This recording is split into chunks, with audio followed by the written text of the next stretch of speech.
ये कहानी है एक ऐसे बादशाह की जिसका नाम सुनकर लोग कांप जाते थे।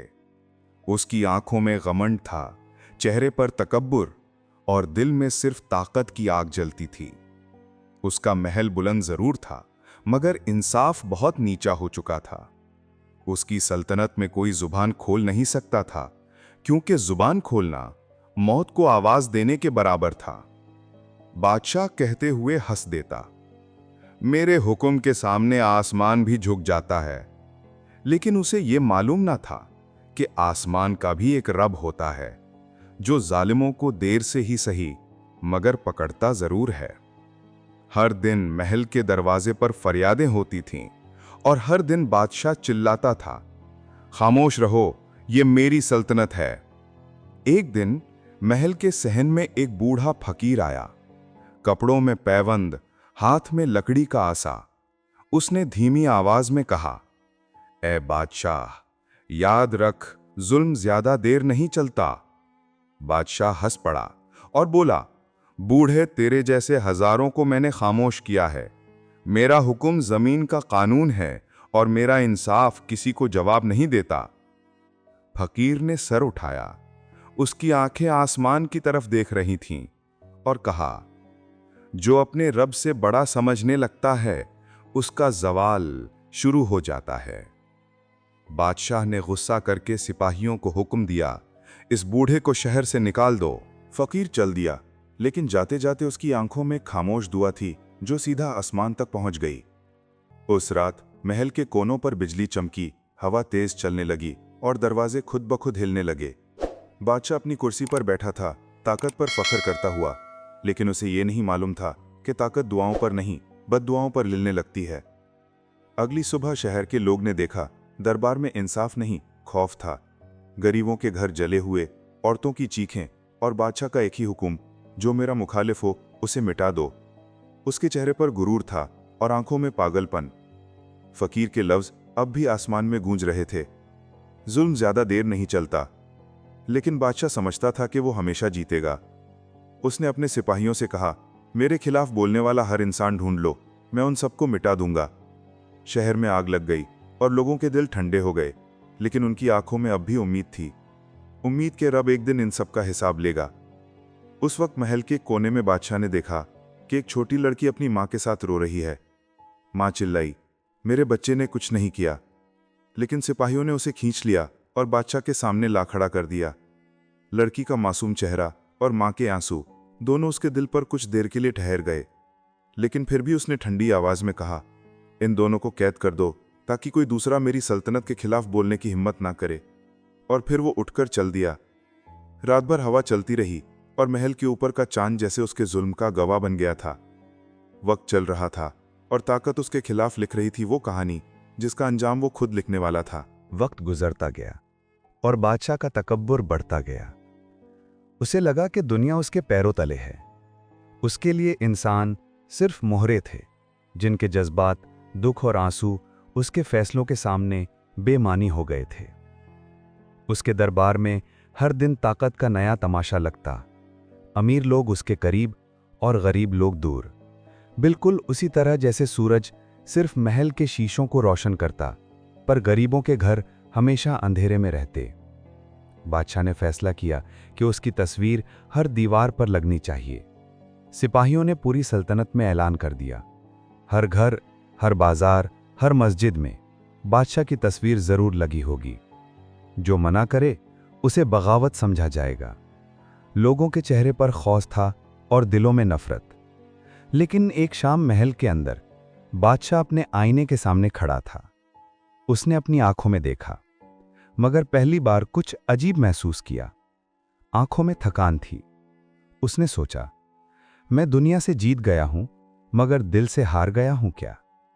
फिर तुरंत अपना सर झटक कर बोला, नहीं, मैं ताकत हूं, मैं कानून हूं। लेकिन उसके दिल में वो एक लम्हा, उस फकीर की आवाज दोबारा गूंज गई, जो अपने रब से बड़ा समझने लगता है, उसका जवाल शुरू हो जाता है। बादशाह ने गुस्से से आईना तोड़ दिया। अगली सुबह उसने हुक्म दिया, मेरे लिए नई फौजें तैयार करो, मैं अपनी सल्तनत को मजीद मजबूत करना चाहता हूं। मगर वो नहीं जानता था कि फौजें ताकत से नहीं, इंसाफ से वफादार होती हैं। धीरे धीरे लोगों ने बादशाह से नफरत करनी शुरू कर दी। बाजार खाली होने लगे, लोग चुपके चुपके निकलने लगे, और जब कोई आवाज उठती तो वो आवाज रात के अंधेरों में दबा दी जाती। फिर एक दिन महल के गेट पर वही लड़की फिर नजर आई जो पहले अपनी मां के साथ कैद हुई थी। अब वो जवान हो चुकी थी। उसके चेहरे पर गम नहीं था, सिर्फ सुकून था। उसने बादशाह के सामने खुद को खड़ा कर दिया, बिना डरे, बिना झुके। बादशाह ने हैरानी से पूछा, क्या तुम्हें अपनी जान प्यारी नहीं? लड़की मुस्कुराई और बोली, मेरी जान मेरे रब के हाथ में है और तेरा फैसला अब खत्म होने वाला है। बादशाह हंस पड़ा, लेकिन उसकी आंखों में पहली बार डर था। बाहर आसमान पर बादल घिराए थे, बिजली चमक रही थी। फकीर की दुआ अब ताकत बन गई थी। उस रात तूफान बरस रहा था। महल के मीनार बिजली की रोशनी में चमक रहे थे और बादशाह अपने बालकनी में अकेला खड़ा था। उसे लगा जैसे कोई उसे देख रहा है, मगर आसपास सिर्फ हवा थी। अचानक बिजली के चमक में उसे महल के दरवाजे पर वही फकीर नजर आया। उसका चेहरा सुकून से भरपूर, आंखों में नूर था। बादशाह चीख कर बोला, तुम तो मर गए थे। फकीर मुस्कराया और कहा, जालिम बादशाह, मैं नहीं, तेरी रूह मर चुकी है। ये कहकर वो गायब हो गया। बादशाह के हाथ का प्याला जमीन पर गिर गया। उसे महसूस हुआ कि जैसे हवा उसका नाम उसके खिलाफ बोल रही है। अगले दिन सुबह महल के अंदर खामोशी थी। सिपाही इधर उधर थे, मगर सबके चेहरे पर घबराहट थी। अचानक एक सिपाही भागते हुए आया और बोला, मेरे आका, दरिया के पार आपकी फौज बगावत कर चुकी है। बादशाह उठकर गरज गया, क्या कह रहे हो तुम? मुझे धोखा किसने दिया? सिपाही ने सर झुकाकर कहा, आपके अपने लोगों ने। वो कहते हैं कि जुल्म का वक्त खत्म हो गया है। बादशाह की आंखों में बिजली सी चमकी। उसने तलवार उठाई और बोला, मैं खुद जाऊंगा, मैं सबको दिखाऊंगा कि ताकत किसे कहते हैं। लेकिन जब वो महल के दरवाजे तक पहुंचा तो उसने देखा कि वो लड़की वहां खड़ी है। उसने कहा, ऐ बादशाह, अब वक्त आ गया है कि तू अपनी तलवार से नहीं, अपने दिल से फैसला करे। बादशाह रुक गया।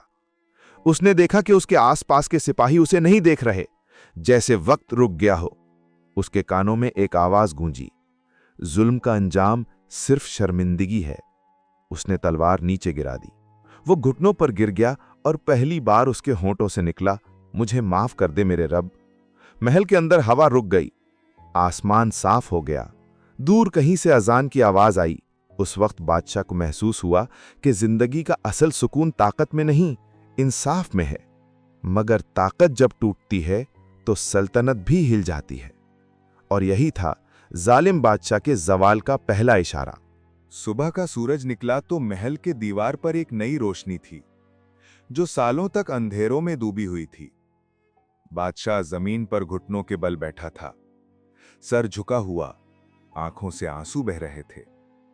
उसे महसूस हो रहा था कि वो पहली दफा जिंदा है, पहली दफा इंसान है।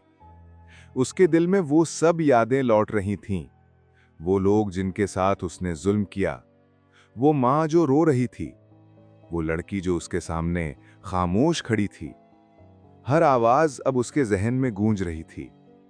उसने आंखें बंद करके कहा, ऐ मेरे रब, मैंने गलतियां की, मैंने लोगों को रुलाया, लेकिन अब मुझे तू माफ कर दे। महल के अंदर हवा रुक गई और एक अजीब सा सुकून छा गया। अचानक वो लड़की फिर सामने आई। इस दफा उसके हाथ में एक मशाल थी। उसने कहा, यह उजाला तेरी ताकत का नहीं, तेरी तौबा का इनाम है। बादशाह ने सर उठाया। उसकी आंखों में नूर था। पहली बार तकब्बुर नहीं, इंसानियत थी। उसने अपनी तलवार एक बच्चे के हाथ में दी और कहा, इससे जमीन के लिए इंसाफ लिखना, ना कि खौफ।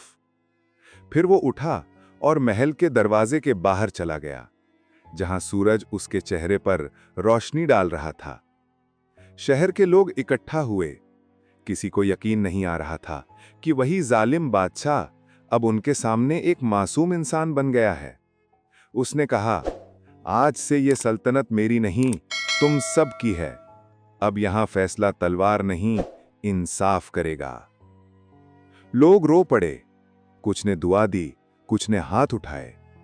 और वो लड़की, उसने मशाल आसमान की तरफ उठाई, जैसे जुल्म के अंधेरे से रोशनी का पैगाम मिल गया हो। रात गुजर गई, शहर में आजान की आवाज गूंज उठी। फकीर की दुआ पूरी हो गई थी। जालिम बादशाह अब इंसाफ का निशान बन चुका था और दुनिया को समझ आ गया कि ताकत से ज्यादा अजीम वो दिल है जो माफी मांगना जानता है। सूरज उभर चुका था और जुल्म का दौर खत्म हो गया था।